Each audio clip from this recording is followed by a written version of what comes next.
Hi guys, welcome to the Challenge Podcast, the show dedicated to transforming your life. I'm Coach Steve. And I'm Coach Helen, and we're excited to bring you the best information on exercise, nutrition, mindset and health. Let's get on with the show.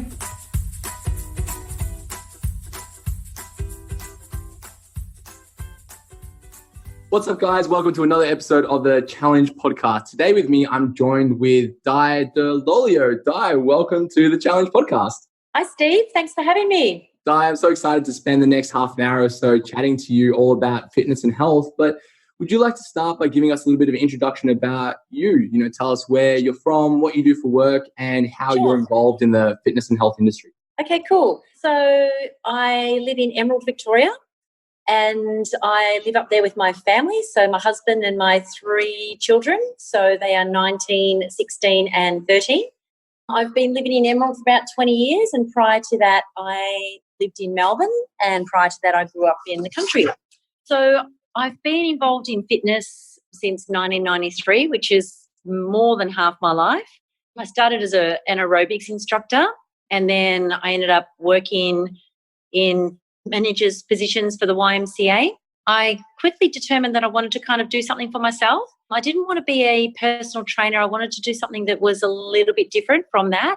And hence I went and did my diploma of Pilates, which is teaching sort of more of a clinical or a studio kind of Pilates style. So a little bit more focusing on rehabilitative kind of exercises if people are injured or have pathologies and or pain in their bodies. So to cut a long story short, that was 2013-14 where I did that high-level qualification in Pilates, and now I have my own studio up here in beautiful Emerald, Victoria, and I love it. Wow, so you've been teaching Pilates for 6 years or so and probably doing lots of Pilates beforehand. Yeah. Well, I started teaching Pilates actually in 2003. Yeah. So I did Pilates and then the Reformer Pilates then. To open a studio, I quickly sort of decided that I needed to have a lot more information about people's bodies and the kinds of injuries that I might be dealing with. So in order to gain some credibility and have my own studio, that's when I went and did the diploma qualification. Mm-hmm. Okay, so how would you define Pilates? So for somebody who's never done it before, how would you explain that?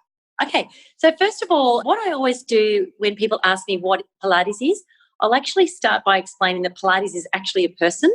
So many years ago, there was a brilliant man. His name was Joseph Pilates, and he invented this amazing modality of exercise as a result of the work that he did while he was an intern in a hospital.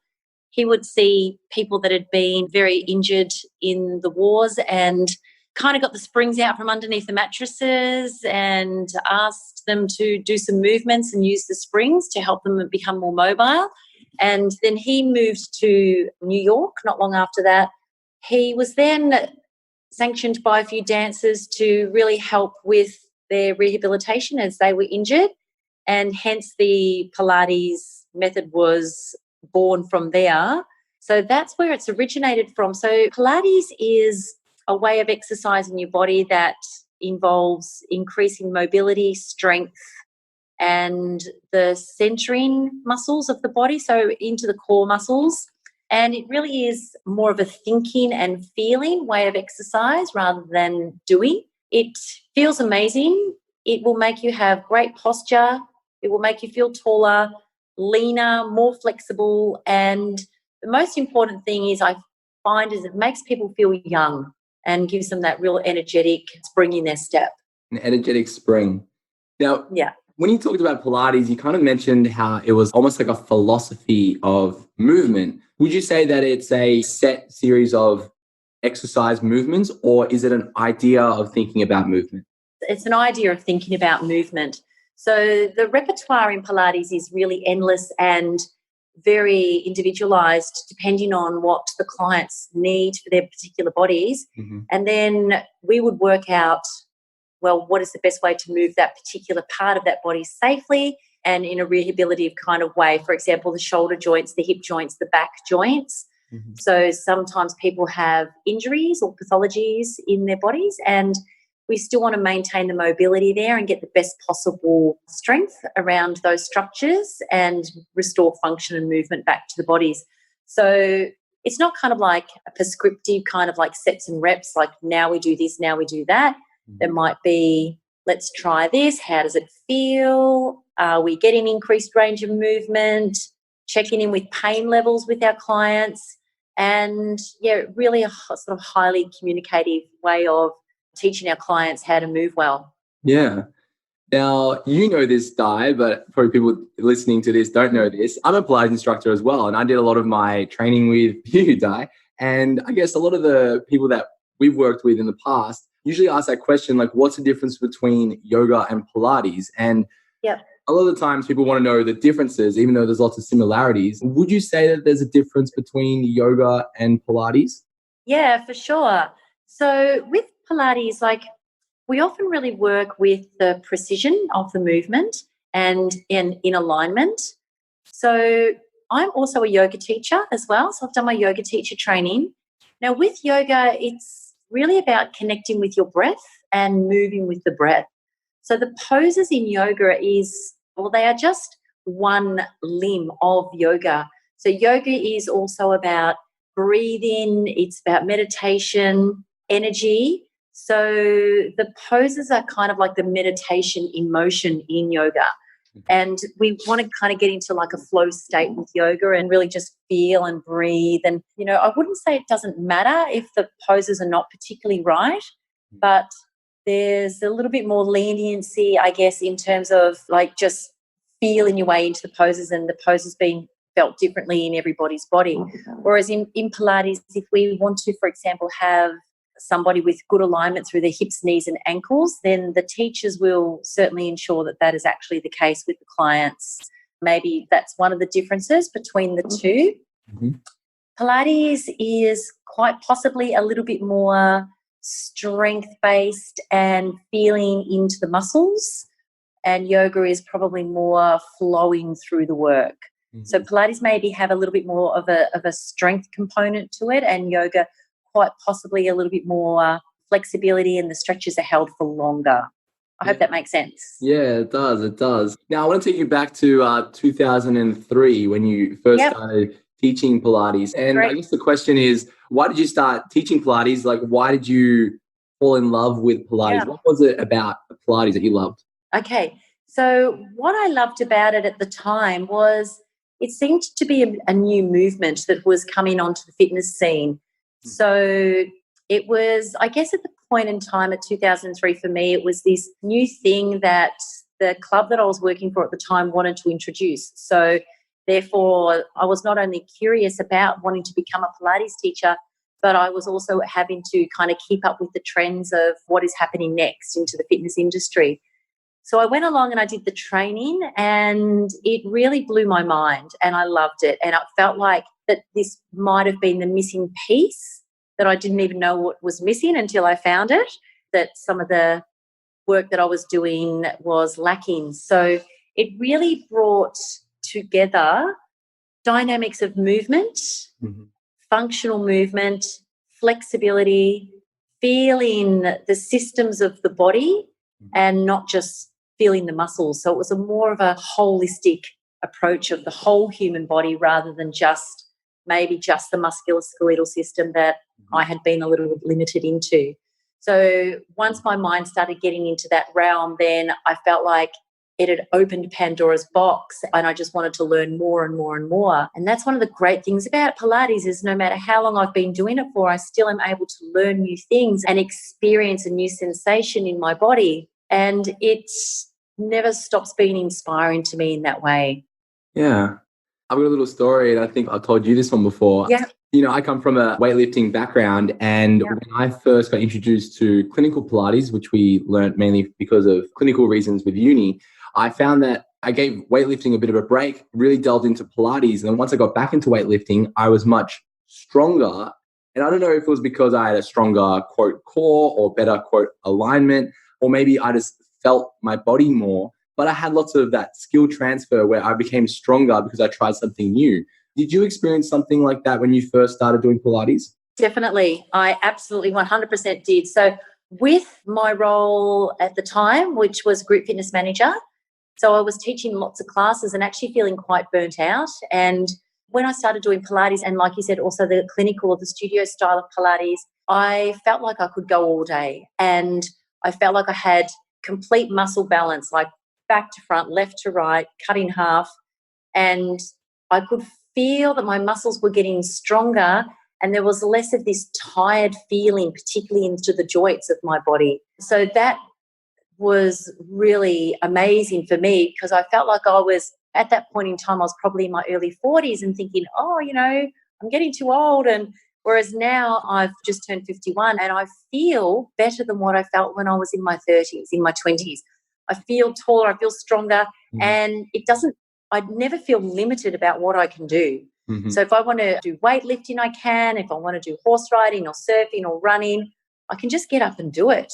Mm-hmm. I can climb up a ladder and clean the gutters. Like I feel limitless. Mm-hmm. And I would really love everybody to have that gift of being able to do that as well. So I would really love it if everybody could live in a body that felt like mine does every day. It's really an amazing thing. So do you want to talk us through a little bit of maybe your routine? When you're talking about doing Pilates, what does that look like for you? Do you roll out a mat and, do some stretches, or do you use some of the equipment in a traditional Pilates studio? Like what does that look like? Yeah, that's a great question. So even though I am a Pilates teacher and I have my own studio, I still actually go to Pilates. I do a lot of my own practice here. So, for example, I'll do a little bit of practicing some of the repertoire that I'm going to teach to see how it feels in my body. Therefore, I'm better able to explain it to the clients. Mm-hmm. So I'll do my own Pilates practice here in the studio. I will also, roll out my mat and do some stretches at home and also do some yoga at home as well. Mm-hmm. But once a week, I have the pleasure of attending another Pilates studio and doing an hour and a half of Pilates. Mm-hmm. And I love being taught by other teachers because they have their eye on my body and can correct me with an alignment and make sure that I'm executing the exercises correctly as well. Yeah. So then talking about exercise in general, maybe outside of the idea of Pilates, if someone wanted to start exercising or are currently exercising or even having 26 years of experience in the fitness industry, would you recommend that they seek out help from other people to help them move better, with the example of you going to other people's classes and having them help you move better? Yeah, 100% for sure. So Pilates can really help people of any sporting background or with anything that they do in their life. Like say, for example, someone is quite an avid gym person and they're lifting a lot of weights and training their body hard in that way, then it's probably really important that they undertake a mobility, flexibility and core training program to support their body with that. So regardless of whether you are a very experienced exerciser, top of your field, top of your game, or whether you are just beginning in anything, Pilates can most definitely help and will help you get the results that you want faster, and it will just make you feel really good while you're doing it as well. Now, with the Max and the Maxine Challenge, it's a 12-week fitness and health challenge to try to transform your body. How would somebody start using something like the Pilates method to get a bigger transformation in their body over a 12-week period? Okay, so great question. They would probably get a lot of benefit out of doing Pilates in conjunction with the 12-week challenge. So they will experience a stronger core as a result of doing the Pilates. They will probably also have a lot more awareness to particularly the posterior muscles in their body. So a lot of the time we're quite dominant with certain muscles, as you know, for example, the quads and the pecs, the abdominals, and the muscles at the back of the body tend to get a little bit forgotten about. For example, glutes, hamstrings, the serratus muscles, trapezius muscles, and they're very important for function and posture. And they also very much complement a 12-week challenge program that some of your clients will end up doing on the Maxine's Challenge, which is fantastic. So it would definitely help them with that. They'll feel stronger. They'll have more body awareness as well. So when people do Pilates, we'll often really wake up those muscles that I was talking about so that next time that they go to do their training program in their 12-week challenge, they'll be more aware of their core, because they can still I talk about sometimes the DOMS effect of the body as a sound in your body, so they can still hear the muscles that they have worked from doing Pilates, and then they will bring that to the work that they're doing in the particular challenge. Mm-hmm. Okay, so it's kind of like reconnecting with your body, right? Absolutely. Having that feeling again. Yeah.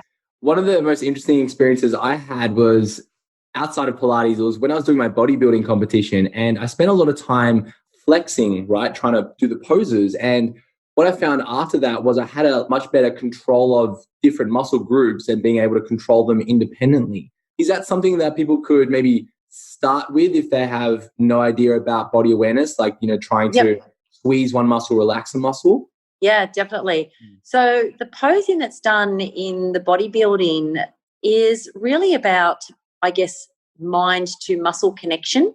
So let's say, for example, we extend our hip joint. So the body kind of just does what it has to do to extend the hip joint, and perhaps we'll use the glutes or the hamstrings or the back or a little bit of all of three. But let's say, for example, we can isolate a particular muscle and we can get a maximal contraction out of that muscle, then that muscle is going to look different when it is flexed, and it's also going to perform differently as well. For example, I always thought that I could do a good squat, and I had a pretty strong glutes and a pretty okay body that was able to do it. But it wasn't till I was doing clinical Pilates that it was pointed out to me that my glutes were lazy, ineffective, dormant. And I was almost, it's a kind of a bit of a shocking thing to find out. And then it wasn't until I learned how to activate my glutes properly through, I guess, the neuromuscular facilitation through the central nervous system to really use the glutes properly that I got it. So that's what we really try to do, is we really teach people how to really flex those individual muscles in Pilates. And that's a very powerful and sort of exhilarating sensation for people when they first do Pilates, to really fire up a muscle, particularly muscles that have been a little bit dormant in the body, and establish those connections from the mind to the muscle. Yeah. That's one of the great things about Pilates. So I just want to go back to neuromuscular facilitation, and I'm sure some people listening to this and have heard those words before, and they're probably thinking speaking another language. Nerd alert. So let's talk about the idea of glutes and glute activation. First of all, how would you describe neuromuscular facilitation to someone who's no idea what those words mean? Okay, so I'll describe it in a practical sense. So let's say, for example, I'm standing upright and I put my hands on my backside cheeks and then I flex the muscles of the glutes, and I can feel the change in shape of the muscle with my hand. I can actually feel the change in the muscle tone.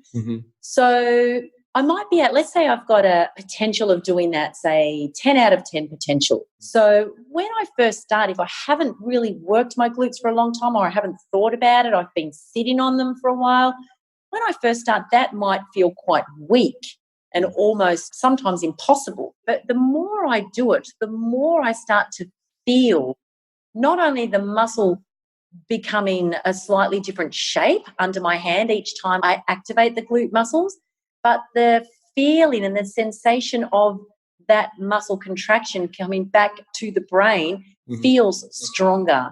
And it's like this, wow, I didn't know that was possible. So that just sort of comes at people sometimes like a steam train, and, then they get this ability to like really squeeze it hard. It's like those crazy infomercial ads, like the steak knives. It's like, well, yeah, you can do it, but wait, there's more, right? And there's always more. It's like this endless possibility of being able to get really deep muscle contractions in your body simply by using your mind. That's it. I'm not pushing any extra weight. I'm not doing anything different. It is the same thing, but I'm just getting it at a stronger and a stronger and a stronger level of contraction into the muscle. Yeah, so it's like we're training our nervous system to activate the muscle at a higher intensity, and we're starting to recruit more motor fibers, and the muscle might not need to get bigger, but it gets stronger because all the muscles can work in one sequence, right? Absolutely. Yeah.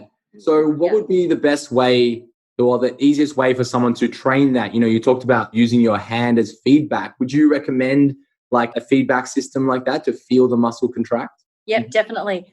And also, for example, if they're doing some work on reformer, to concentrate, right? So it's actually one of the principles of Pilates is to really concentrate. It's one of the great things. And so we'll start off and, you know, again, it might sort of start at a 1 out of 10 kind of feeling in the body. And then we can get to the point where those muscles are like really, really screaming. And that's just done through, you know, higher and higher levels of concentration as well as repetition of the particular exercise. So that's the feedback that the client is getting is what they are receiving from the muscle to the brain. And that's amazing feedback. And then the hands-on feedback as well is important. And sometimes that's actually really a requirement for the clients to be able to do it. Mm-hmm. I'll use an example. So after I had a baby, the midwife come in and they're like, right now, can you engage pelvic floor? Right? And I'm like, okay, I'll try. And there was nothing. I felt I had no neuromuscular like connection to the pelvic floor muscles. And I was like, that's it. It's never coming back. And to me, I use the analogy, it felt to me like I was trying to bend a spoon with my mind because there was just nothing, right? Yeah. Nothing. Yeah. But then the more I practiced and the more I concentrated, and it was admittedly frustrating, I was like, I can feel it. It's coming back a little bit. And then after a while, and it was probably by the, you know, day 5 or 6 that I felt almost like it was back to its normal function. Mm-hmm. But it would not have been if I wasn't, you know, really committed and trying and practicing and not giving up and not getting frustrated about it. Yeah. So encouragement from a good teacher and patience and good conversation around all of that kind of ability to feel your body and to work your body efficiently is something that people definitely sign up for when they do the Pilates. Yeah. So you use the example of pelvic floor and you notice change happening quite quickly in a couple of days. Yeah. You suggest that neuromuscular change like happens quite quickly once we get that connection? Yep. That's been my experience of it. Yep. And for the clients that come to me for Pilates, sometimes that varies. So sometimes people will get it like very quickly. Others, maybe not so much. So some people may be a little bit disconnected with their own bodies, maybe as a result of trauma or, you know, injury, accident, other unfortunate events as well, or perhaps a bit of a history of being a little bit sedentary. So sometimes those clients take a little bit longer to really get, quote, the work, but they always do. They always do, as long as they're not prepared to give up on it. Yeah. So, and it's really, really cool as a teacher to see someone really feel muscles that they haven't felt for a long time. Yeah. It gives me immense job satisfaction as a teacher, and you can just see a light. It's almost like you can see a part of the brain kind of fire up when they've found those muscles. It's revolutionary for them. Yeah. And it makes them excited for what else is a possibility. So it's like the old saying, if you don't know what you don't know until you know. Yeah. Yeah. Yeah. I want to briefly talk about anatomy, right? So a short story, when I was talking back at that bodybuilding competition, it was while I was at uni and we're learning anatomy of the lower leg. And once I found out that the hamstrings, the way that they attach onto the leg, I was able to manipulate my body in a different way because I knew the anatomy of the hamstring group.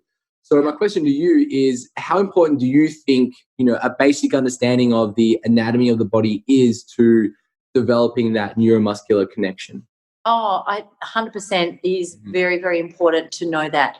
So it's probably not really necessary to know how to move in terms of movement science, but in terms of what you're saying with the neuromuscular facilitation, then anatomy is really important. That's probably a little bit more detailed knowledge that's required, and also not just anatomy, but probably like your field of study, Steve, in osteopathy is more about the whole systems of the body. So, and like we were saying, like it's an endless kind of well of things that we don't know about the human body and things that we're always learning. And And I love learning about the human body. The human body is completely amazing and inspiring. And like, I'm not sure if you heard me say nerd alert before, but I find that it's not a chore to learn about it, and it really helps me to help my clients. In terms of moving, so for example, if we want people to feel their muscles, then we just need to explain very carefully to them how to move, like what bone goes where and what muscle is actually used to move that particular bone. So that's still fairly detailed anatomy knowledge. Yeah, but probably that is what is required to be a good movement and Pilates teacher and yoga teacher. But in terms of the next level of that, which is your field of expertise, it's a great thing to have, but not a necessary thing to have. Yeah. Yeah, I was going to say, like, for clients that I've trained in the past, it's good to get a foundation that they know that there's a pec muscle and attaches from this general area to this general area. And then you could take that next step and you can look at the different heads of the pecs, or know that there's a pec minor and a pec major. Yep. And then you can start looking at the next step, how, you know, part of it attaches to the clavicle and part of it attaches to the sternum, and then it hits into the floor of the bicep groove. And like, you can go depth and depth and depth and depth. And then you can even go into a deeper layer and a deeper layer. But I think if you get a good understanding of just the fundamentals, that you know that the hamstring group, for example, flexes the knee and extends the hip, it does both those movements, that can help to understand and get a stronger contraction through your hamstring group. But talking about this stuff about learning more and this idea of sharpening your saw, how would you recommend somebody who's interested in Pilates or interested in yoga or interested in learning more about their body, how would you recommend that they go about learning more, and what steps can they take? Yeah, sure. There's probably lots of little different things that they can do. So they could, for example, do clinical Pilates or private Pilates and ask a lot of questions of their teacher. For example, if someone wanted to do a private session with you, Steve, and they really wanted to know a lot about the muscles and the systems of the body, then that would be a really nice way for them to start to do that. There's a lot of books that they can read as well. Books are great, but then applying it into real practical knowledge is probably just as important as actually reading the material, because it gives you a nice opportunity to really discover and put into practice about what you've actually read. And then more detail would be to do perhaps quite a detailed Pilates teacher training course, or quite a detailed yoga anatomy course, or, you know, some kind of allied health professional such as yourself, for example, osteopathy or physiotherapy, which is, you know, a university degree course. And it just depends on the person's thirst for knowledge and how far they want to take it. You know, the internet is a pretty cool thing where there's lots of free resources. Do you recommend people doing something like jumping on YouTube and watching some of the videos that people post, or following along with like a Pilates routine online? Have you recommended people to do that in the past? Yeah, I have. There's also a couple of really good apps that you can get that people, if they're interested in anatomy, that they can have a look at. So that's a start for them as well. And then, YouTube and some of the Pilates apps that are around are going to be beneficial for them as well, and will definitely help them. Now, if someone wanted to get in contact with yourself and learn some more from you, like, where could people find you, Di? Okay, so I'm also actually running a Pilates teacher training course here at Emerald Pilates next year, which is in March 2020. So that's the National Diploma of Advanced Pilates. And they can also find me at Emerald Pilates. So my web address is www.emeraldpilates.com.au, or they can follow me on Facebook at Emerald Pilates, or Instagram as well. And then my mobile number, am I allowed to give that out here as well?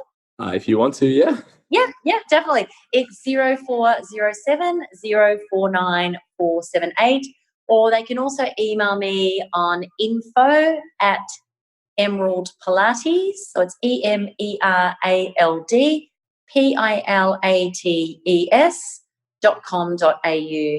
And I'd love to hear from any of your listeners. Thanks, Steve. Yeah, I think there will be a few people that are looking for some tips and advice in their own movement and some Pilates advice. Now, thank you for donating some of your time to be part of the Challenge podcast. I hope that we can work with you a lot more in the challenge moving forward. Oh, I'd love to help out, Steve. I love doing this kind of thing. And the more we can reach out to people and help them to lead a healthy lifestyle and live in a 30-year-old body when they're in their 50s and beyond, bring that on. That's the dream. Thank you so much, Di. Have a great day. Thanks. See you, Steve.